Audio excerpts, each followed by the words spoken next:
187টি তালিকায় আছে সরকারের খাতায়, বেনামে আরো আছে। এই গুপ্ত প্রতিষ্ঠানগুলো যে আপনারা দখল করে মাল কামাচ্ছেন, সংসদে গিয়ে আবার পর্দা চান, লজ্জা করে না?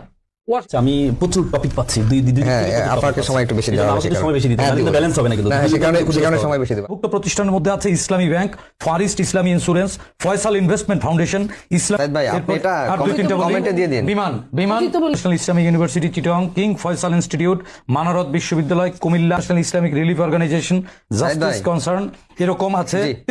তালিকা পড়া শুরু করলেন, যদি পড়া সুযোগ দিলেন তাহলে পুরোটাই উনি পড়তো। বিভিন্ন তালিকাগুলো কষ্ট করার দরকার নেই। আওয়ামী লীগের আপনি ফেসবুক পেজে যান, তালিকাগুলো পেয়ে যাবেন। গণজাগরণ মঞ্চের এতে যান, ওয়েবসাইটে যান, যে বিশাল তালিকা। জামাতের মীর শাহ আলম 3টি প্রতিষ্ঠান তো দখল করেননি, হয়তো নামকরণ করেছেন।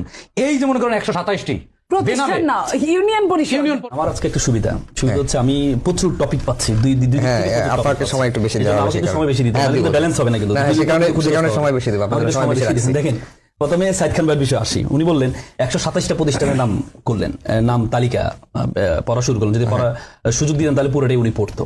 দেখেন উনি কিসের সাথে কি মিলালেন? উনি মিলালেন হচ্ছে এই যে সাহেব প্রতিবন্ধী, উনি ওনার একটা সরকারি স্কুলকে ওনার নামে নিলেন, এটার সাথে উনি মিলালেন হচ্ছে যে জামাতের সমর্থক যারা বিভিন্ন প্রতিষ্ঠান তৈরি করেছেন, এটার সাথে যে জামাতের নামে কেন প্রতিষ্ঠানগুলো তৈরি করে নাই।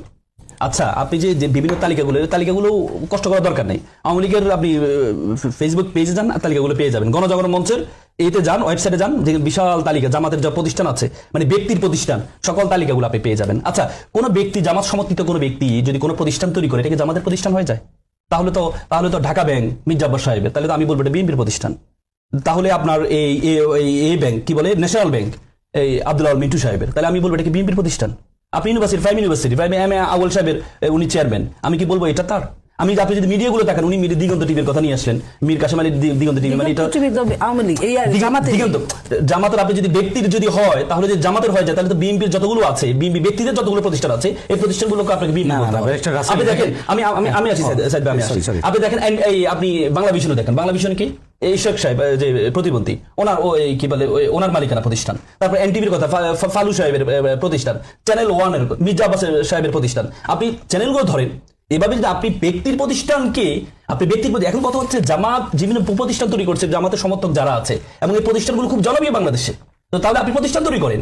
জামাতে এমন না, আপনি দেখেছেন টিআইবির একটা রিপোর্টে আসছে যে 52% এমপি নির্বাচনের আগে বিএনপি যারা প্রার্থী হয়েছে তারা হচ্ছে ঋণ খেলাপিতে আছেন। তার মানে আপনি তো প্রতিষ্ঠান তৈরি করছেন, আপনি প্রতিষ্ঠান খেয়ে ফেলছেন।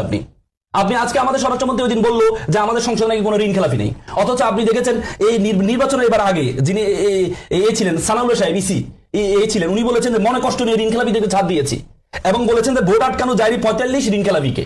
অথচ আমাদের স্বরাষ্ট্রমন্ত্রী বলছেন যারা নির্বাচিত হয়ে গেছেন সুতরাং আর ঋণ খেলাপি এখানে নেই। তো সুতরাং আপনি প্রতিষ্ঠান তৈরি করেন, আপনি প্রতিষ্ঠান তৈরি না করে আপনি ঋণ খেলাপি দিয়ে আপনি 52% আপনার এমপি ঋণ খেলাপিতে আছে, 17,000 কোটি টাকা বিভিন্ন এমপির কাছে এখনো পর্যন্ত টাকা পাওনা আছে। তাহলে আপনি প্রতিষ্ঠান তৈরি করা একটা জিনিস। এখন কথা হচ্ছে যদি